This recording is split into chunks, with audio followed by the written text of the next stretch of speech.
See You at the Top, by Zig Ziglar. Introduction.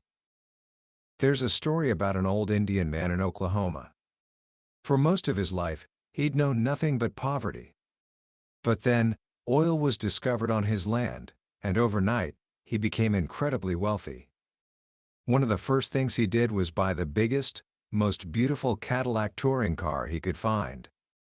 In those days, these cars came with 2 spare tires on the back, but he wanted the longest car in the territory, so he had 4 more added.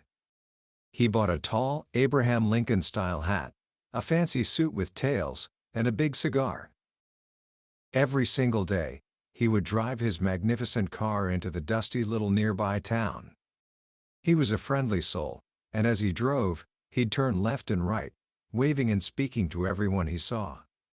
He'd even turned completely around in his seat to greet people behind him. But here's the strange part: he never once hit anything. He never ran into another car, or a person, or a building. And the reason for this is very simple. Right there, in front of that big, beautiful Cadillac, were 2 horses, pulling it. The mechanics in town all agreed there was nothing wrong with the car's engine. It had over 100 horsepower just waiting to be unleashed. But the old man never learned the secret. He never learned how to put the key in the ignition and turn it on. He spent his days using 2 horsepower on the outside, completely unaware of the immense power he had on the inside. This is the central idea of a book that has sold nearly 2 million copies and has been a cornerstone of personal development for decades. It was written by a man named Zig Ziglar, a warm, funny storyteller from Yazoo City, Mississippi, who believed with every fiber of his being that most of us go through life just like that old man, filled with incredible, God-given potential, but never learning how to turn the key. The book is called See You at the Top, and it's not just a book, it's a philosophy. It's a promise. By the end of our time together today, you will have a clear, step-by-step map for your own journey to the top, a staircase, if you will. You will understand why your success has less to do with your circumstances and more to do with the picture you hold of yourself. And you'll discover the single most powerful principle for getting what you want in life. So, let's begin our climb. Book summary. The journey to the top, as Zig Ziglar lays it out, begins with a simple, yet profound realization. Most of us are where we are because we've been given the wrong directions. Zig tells a story about driving late one night from Birmingham to Meridian. The roads were under repair, so he stopped for directions. The attendant drew him a map and promised it was the best route. An hour later, Zig found himself 45 miles farther from his destination. He wasn't there because he wanted to be. He was there because of bad information. This, Zig says, is the story of so many lives. We end up broke, or unhappy, or unfulfilled, not because we want to be, but because over the years, people have been dumping garbage into our minds.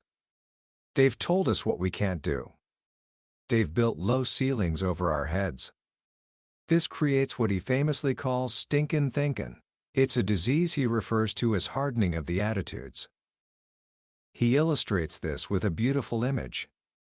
In a large southern city, a magnificent new shopping center was built on what used to be the city's garbage dump. For a century, that's all anyone saw, a pile of trash. But then, a few people with vision started seeing something else. They stopped dumping garbage and started hauling in clean, fresh dirt, packing it down until they had a solid foundation. And on that foundation of old garbage, they built something beautiful. The message is powerful. It doesn't matter what garbage has been dumped into your mind in the past. Today is the first day of the rest of your life. You can stop the dumping and start building a new foundation. But where do you start building? Zig presents us with a simple, powerful image that serves as the map for the entire book: a staircase. At the top of the stairs is a door labeled Tomorrow, and on it are all the things we want in life: health, happiness, good friends, peace of mind, security, and opportunity. Next to the staircase is an elevator, but it has a big sign on it, out of order. The elevator to the top, Ziglar says, is always out of order. You have to take the stairs, one step at a time. And the very first step, the foundation of the entire climb, is your self-image. This is where everything begins. Zig states it as a law. You cannot consistently perform in a manner that is inconsistent with the way you see yourself. If you see yourself as a loser, you will find a way to lose. If you see yourself as a winner, you will find a way to win.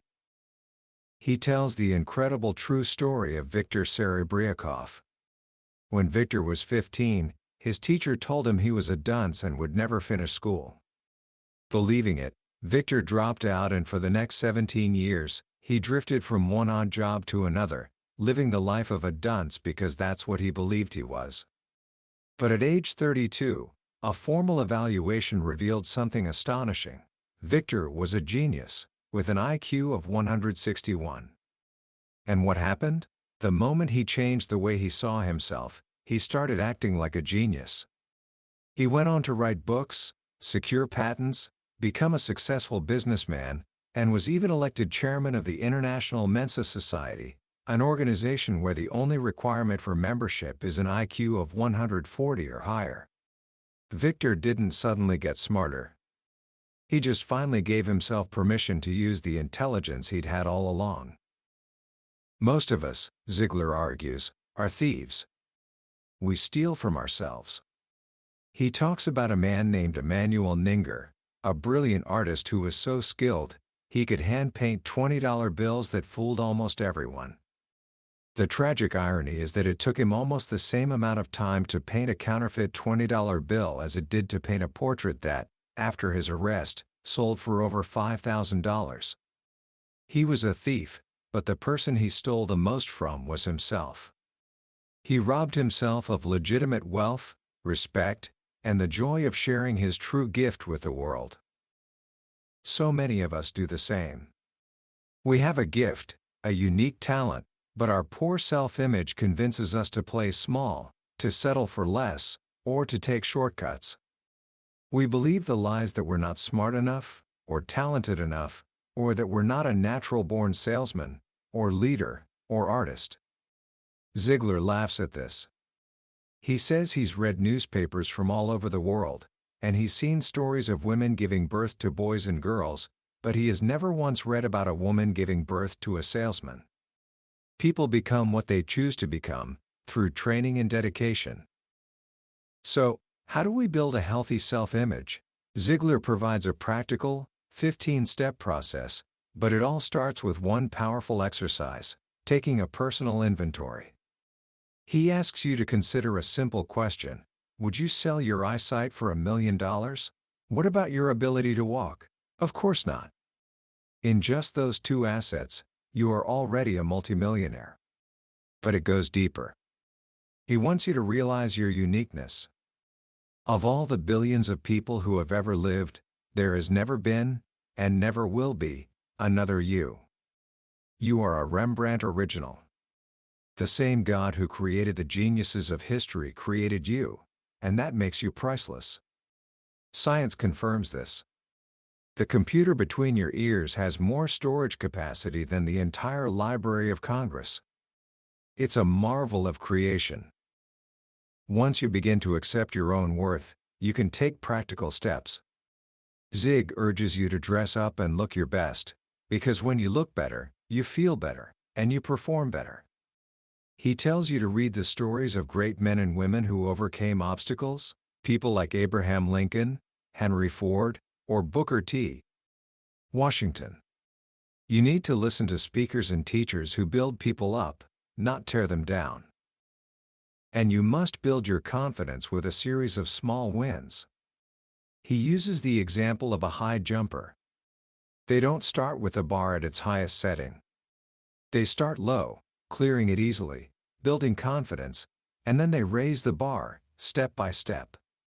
Each success fuels the next. This is what he calls accomplishment feedback. One of the most powerful ways to build your own self-image, however, is to build up someone else. Ziglar tells you to join the Smile and Compliment Club. He says it's impossible for you to make someone else feel better without feeling better yourself. And even more profound, he says, is to do something for someone who can't possibly do anything for you in return.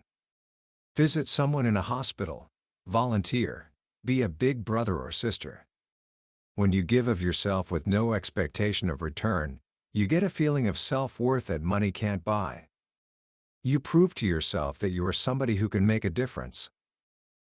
With a healthy self-image as our foundation, we are ready for the second step on the staircase, your relationship with others. This step is built on one of the most famous lines Zig Ziglar ever uttered: "You can have everything in life you want, if you will just help enough other people get what they want." This isn't just a nice, feel-good sentiment. Ziglar presents it as a fundamental law of success. The way you see other people, he says, is the way you will treat them. And the way you treat them is, very often, the way they will become. He proved this with a fascinating experiment conducted at Harvard University. Drive. Robert Rosenthal took 3 groups of average, ordinary lab rats from the same litter. He told the first group of student experimenters, "You're in luck. You'll be working with genius rats. They've been bred for intelligence and will solve the maze in no time." He told the second group their rats were just average, not too bright, not too dumb. And he told the third group, "These rats are idiots. If they find the end of the maze, it will be by accident." For the next 6 weeks, the students worked with their rats. And what happened? The genius rats performed like geniuses. The average rats performed, well, averagely. And the idiot rats were hopelessly lost. The fascinating part, of course, is that there were no genius or idiot rats. They were all the same. The only difference was the attitude of the students. The students who believed they had smart rats handled them with more care, more encouragement, more attention. They treated them like winners, and the rats responded. This experiment was then taken to a grade school. One teacher was told she had a class of genius kids. Another was told her class was average. By the end of the year, the genius students were performing a full grade level ahead of the average students. But again, there were no genius kids. They were all average. The only difference was the expectation of the teacher. She saw them as geniuses, she treated them like geniuses, and they rose to the occasion. This is why Ziglar says we must become good finders. We must actively look for the good in every person and every situation. He tells a story about visiting a business with a man named Walter Haley. As they walked through the office, Walter stopped at the switchboard operator and said, "I want to tell you what a beautiful job you are doing. You make people feel delighted that they called." The woman beamed. He then went to a department manager and said, "Since you've taken over, we haven't had a single complaint. That's a tribute to you." He praised his secretary, telling her his wife thought she hung the moon. In less than 3 minutes, Walter Haley had given each of these people something to live up to. He left them better than he found them, and in doing so, he guaranteed they would work more effectively for his company. Ziglar makes this lesson deeply personal with a story about his own family. He had 3 daughters, and like many people, he and his wife had heard that the middle child is always the problem child, different, difficult, always seeking attention. So, they expected their middle daughter, Cindy, to be different. And because they expected it, they treated her differently. Zig admits he would often complain, "Why does Cindy whine so much? Why can't she be happy like her sisters?" And Cindy, wanting to cooperate with her parents' expectations, became exactly that, a whiny, unhappy child. Then, they learned the principle of good finding. They made a change. Whenever visitors came over, they would introduce her specially.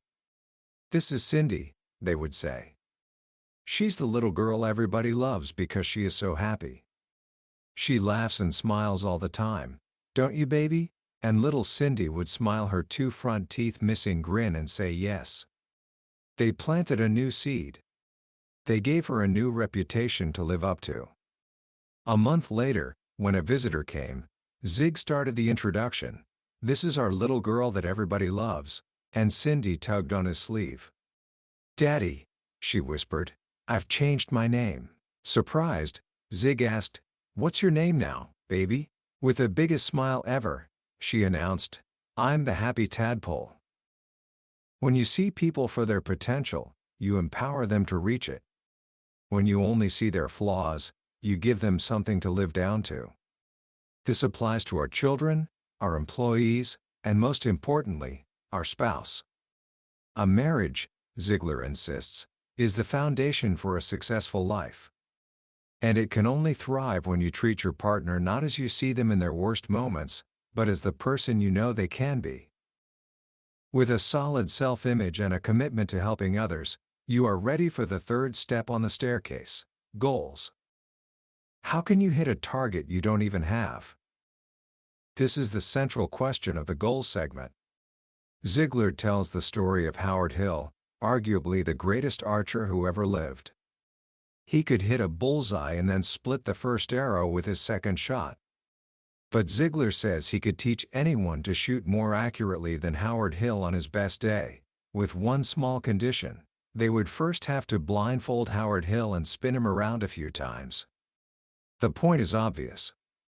You can't hit a target you can't see. And in life, most people are wandering around without any targets at all. This is why, Ziglar says, if you take 100 young people and follow them until they are 65, only 5 will be financially secure. It's not because they plan to fail, it's because they failed to plan. He compares a person without a goal to the processionary caterpillars. These caterpillars get their name because they blindly follow the one in front of them. A French naturalist arranged a group of them in a circle around the rim of a flower pot.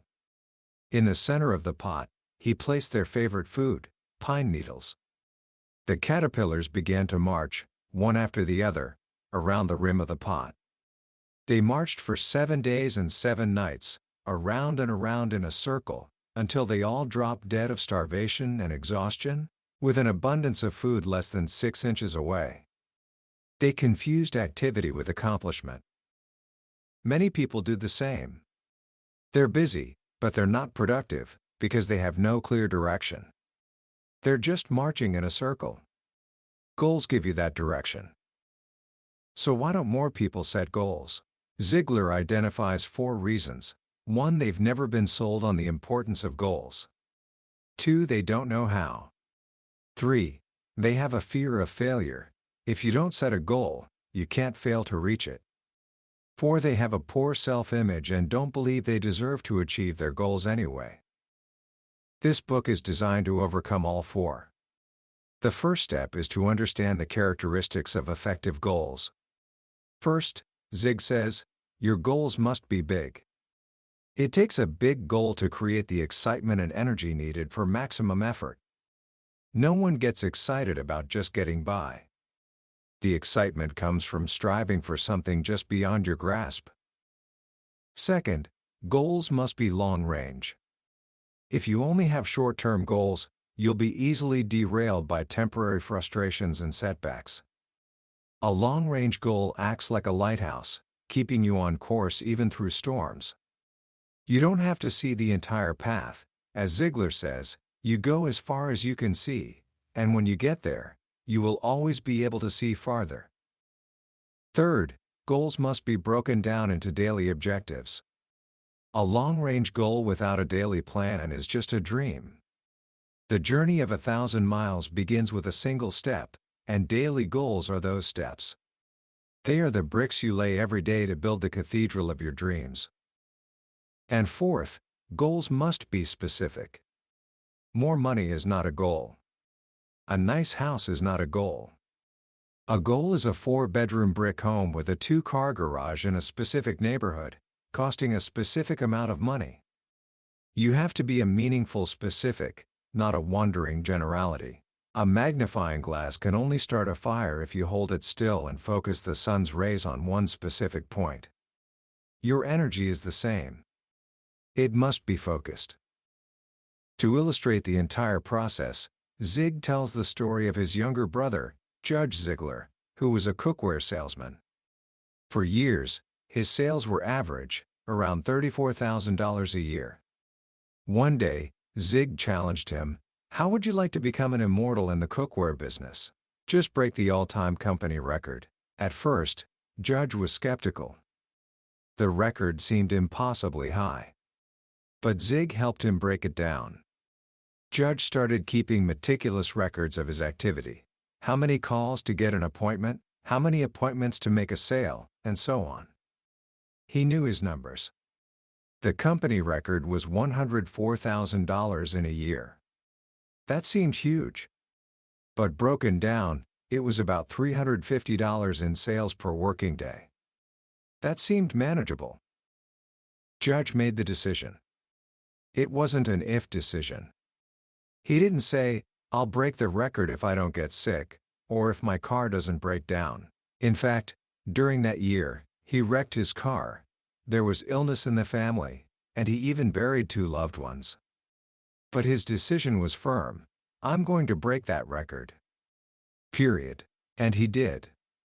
That year, selling the same product in the same area, he sold over $104,000 worth of cookware, more than tripling his best previous year. He did it by setting a big, specific, long-range goal, and then breaking it down into a daily, actionable plan. This leads to the 4th step on the staircase: attitude. This, Ziglar says, is the real game changer. Your attitude, not your aptitude, will determine your altitude. He tells a story of speaking in Flint, Michigan, during a massive General Motors strike. The whole city was shut down. The man sitting next to him at lunch complained for 10 minutes about how terrible business was. "Nobody is buying anything," he moaned. "I haven't sold a house in so long, I don't think I'd know how to fill out the contract." Zig then turned to the lady on his other side and asked how she was doing. "Fantastic," she beamed. "You know, General Motors is on strike. So for the first time in months, these people have plenty of time to go shopping for the home of their dreams. They know the strike will end, and they know they can buy a home cheaper now than they ever will again. Business is booming." One person was going broke because of the strike, another was getting rich because of it. The external circumstances were identical. The only difference was their attitude. Your business, Ziglar says, is never good or bad out there. It's either good or bad between your ears. This is the power of a positive life attitude. But how do you get it, and more importantly, how do you keep it, especially when life throws you curveballs? Zig offers a powerful 4-step formula to ensure your attitude. Step 1 is to reverse the way you get out of bed. Most people, he says, start the day in neutral or reverse. The alarm goes off, they groan, and they think, "Oh no, another day." He challenges you to do the opposite. The moment your opportunity clock goes off, sit straight up, clap your hands, and say out loud, "Oh boy, it's a great day to get out and take advantage of the opportunities the world has to offer." Yes, you'll feel ridiculous. But you'll also be laughing at yourself, and you'll have taken control of the first moment of your day. You're acting your way into a new way of feeling. Step 2 is to establish positive symbols. We live in a negative world. We call them stoplights, but in reality, they're go lights. They exist to help us go farther, faster, and more safely. Ziglar tells you to start calling them go lights. When you do, you'll smile, because it's a conscious choice to see the positive purpose behind something. This small shift retrains your brain to look for the good. Step 3 is to set your gyroscope. Man, unlike animals, can set his own direction. A sailboat can go in any direction, regardless of which way the wind is blowing, depending on how you set the sail. Your attitude is your sail. Ziglar tells you to set it by writing down your goals and affirmations. Instead of doodling during a phone call, write I can, followed by your specific goal. Then write, I will, I will, I will. This process burns your objective into your subconscious mind and sets your inner compass towards success. And step 4, the most important step, is to feed your mind. You feed your body every day, but how often do you consciously feed your mind? Ziglar was a huge proponent of what he called automobile university. He pointed out that the average American spends hundreds of hours a year in their car. If you use that time to listen to educational and motivational recordings, you can transform that dead time into live time. You can get the equivalent of a college education while driving to work. You are what you are because of what has gone into your mind. You can change what you are by changing what goes into your mind. Feed your mind with good, clean, powerful, positive thoughts every single day. This brings us to the 5th step on the stairway: work. Ziglar is unapologetic about this. He opens with the story of a wise old king who asked his wise men to compile the wisdom of the ages. They returned with 12 massive volumes. The king told them it was too long. They condensed it to one volume, then a chapter, then a page, then a paragraph, and finally, to a single sentence. The king was elated. This, he said, is truly the wisdom of the ages. The sentence was simple: there ain't no free lunch. This is a core tenet of the Ziglar philosophy. The most practical, workable philosophy in the world won't work if you won't. But he reframes the idea of paying the price. He tells a story about his own struggle with his weight. At 202 pounds with a 41-inch waist, he felt like a hypocrite writing a book about success. So he committed to losing 37 pounds. He started a grueling running and diet program. At first, he complained every step of the way, telling everyone about the enormous sacrifice he was making. He was paying the price. Then one day, jogging on a beautiful spring afternoon, it dawned on him. At age 50, he was in better physical shape than he was at 25. He felt incredible. And he realized the truth: you don't pay the price for success, you enjoy the benefits of success. You pay the price for failure. You don't pay the price for a good marriage, you enjoy the benefits of one. The effort is not a price, it's an investment that pays incredible dividends. The central metaphor for work is the old-fashioned water pump. If you've ever used one, you know you can't get any water out until you first put a little water in to prime the pump. Life is the same. You have to put something in before you can get anything out. A farmer has to plant the seed and do the work long before the harvest. A student has to put in the hours of study long before graduation. You can't stand in front of the stove of life and say, "Give me some heat, and then I'll put in the wood." You have to put the wood in first. And once you start pumping, you have to keep at it. Bernard Haygood, a friend of Zig's, was pumping away on a hot day and getting tired. He was about to quit, saying, "I don't believe there's any water in this well." But his friend Jimmy grabbed the handle and said, "Don't stop now. If you do, the water will go all the way back down and you'll have to start all over again." This is the story of so many people. They quit just before the water starts to flow. They stop one stroke away from success. You never know if it's 2 more pumps or 200 more, but if you pump long enough, hard enough, and enthusiastically enough, the reward will come. And once the water starts flowing, it only takes a little steady pressure to get more water than you can use. This brings us to the 6th and final step on the staircase, the one that ties everything together: desire. Desire, Ziglar says, is the equalizer. It's what allows a person with average ability to compete with and even surpass a person with immense talent.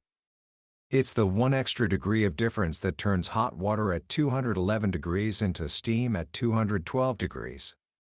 That 1 degree is the difference between a nice cup of coffee and the power to move a locomotive. When he thinks of desire, he thinks of Pete Gray. In 1945, Pete achieved his lifelong dream of playing Major League Baseball. He only played for 1 season, wasn't a star, and never hit a home run. But Ziglar insists he belongs in the Hall of Fame, because Pete Gray made it to the major leagues with only one arm. He didn't focus on what he lacked, he focused with incredible desire on what he had. Success, Ziglar says, is not determined by the hand you're dealt, but by how you play the hand you're dealt. Desire creates what he calls intelligent ignorance. This is the gift of not knowing what you can't do, so you go ahead and do it anyway. He points out that according to the laws of aerodynamics, the bumblebee cannot fly. Its body is too heavy and its wings are too light. But the bumblebee doesn't read the scientific journals. It just flies. Henry Ford was intelligently ignorant. When he told his highly educated engineers to build him a V8 engine, they patiently explained to him why it was an engineering impossibility. Ford wasn't listening. "Gentlemen," he said, "I must have a V8 engine. Now go do it." They came back again, reporting it was impossible. With fire in his eyes, Ford commanded, "You don't understand. You were going to build it for me. And guess what? They built it."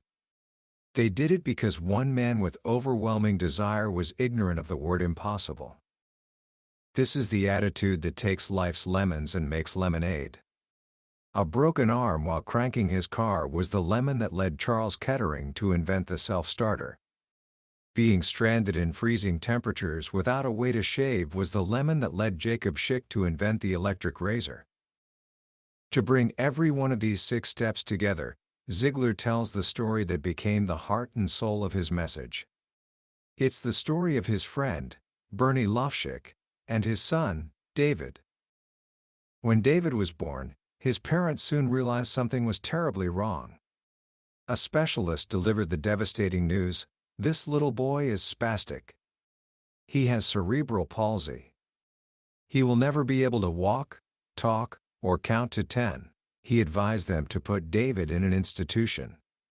But Bernie Lofschick, with fire in his eyes, refused to accept that verdict. He said, "I'm not a buyer, I'm a seller, and I couldn't see my son as a vegetable. I saw him as a strong, healthy boy who was going to live a full life." That was his self-image for his son. With an unshakable belief attitude, they built a gym in their basement and began the battle. For years, it was a daily grind of painful exercises. There were small victories, like the day 6-year-old David, his little body drenched in sweat, completed his very first push-up. It was a victory for the whole family. Doctors had said he had no motor connections to the right side of his body and would never have a sense of balance. But fueled by his family's love and his own incredible will desire, David went on to learn to ride a bicycle, to ice skate and play hockey, to swim, and to play golf. The boy who was never supposed to count to 10 excelled in 9th grade mathematics while he was in the 7th grade. The story of David Lofschick is the living embodiment of the stairway to the top. It's proof that with a healthy self-image, the right relationships, clear goals, a positive attitude, hard work, and a burning desire, you can overcome almost any obstacle. You can defeat any Goliath. And where does the opportunity to climb this staircase come from? For Ziglar, the answer is clear. It's the free enterprise system. It's the freedom to dream, to work, to build, and to succeed. This is the stage upon which the drama of success is played out. It's America the Beautiful. He ends the book with a passionate call to appreciate and protect this freedom, because it's the foundation that makes the entire journey possible. Commentary. As we step back and look at the whole picture of See You at the Top, what becomes clear is its beautiful, timeless simplicity. In a world that is constantly searching for the next complex life hack or productivity secret, Zig Ziglar brings us back to the fundamentals. His message isn't complicated. It's grounded in character, integrity, faith, and an unwavering belief in human potential. It feels less like a modern self-help book and more like wisdom passed down from a beloved grandfather. The power of Zig's message is that it's not just about achieving more, it's about becoming more. The goal isn't just to reach the top, it's to become the kind of person who deserves to be there. He reminds us that what you get by reaching your goals is not nearly as important as what you become by reaching them. This is a philosophy that builds not just successful careers, but successful lives. The stories he tells are the heartbeat of the book. They're not just case studies, they're parables. The old Indian with the Cadillac, the processionary caterpillars, the old-fashioned water pump, these images stick with you long after you've finished reading. They become mental shortcuts for profound truths. That's the magic of a master storyteller. He doesn't just teach you a lesson, he gives you a story that teaches the lesson for him, over and over again. In today's often cynical world, Zig's unabashed optimism and patriotism can feel like a breath of fresh air. He believed in the good of people and the greatness of opportunity. He wasn't blind to problems, but he was always focused on solutions. He believed that every lemon could be turned into lemonade, that every setback was a setup for a comeback. This is a message of hope, and it's as relevant today as it was when the book was first written. So how can you start applying this philosophy right now? Here are 3 simple actions you can take today. First, give yourself a checkup from the neck up. For the next 24 hours, just become aware of your own thoughts. Listen to your self-talk. Notice when you say "I can't" or when you focus on what's wrong instead of what's right. You don't have to change it just yet. Just notice it. Awareness is the first step to change. Second, become a good finder. Make it your mission today to give one person a sincere, specific, and honest compliment. It could be a family member, a coworker, or the person who serves you coffee. Look for the good in them and point it out. See how it makes them feel, and more importantly, see how it makes you feel. Third, prime the pump. Identify one small, positive action you've been putting off. Maybe it's a 15-minute walk, or reading 10 pages of a book, or making that one phone call. Don't think about the whole well, just focus on that first pump. Do it today. Start the flow of water. That was a summary of See You at the Top by Zig Ziglar. We've walked up the 6 steps of the staircase today, but I'll be honest with you, listening to a summary is like looking at a travel brochure. It can show you the destination, but it can never replace the experience of the journey itself. The real magic of this book happens when you read it, when Zig's warm, folksy voice seems to speak directly to you, and one of his simple stories lands in your heart at just the right moment.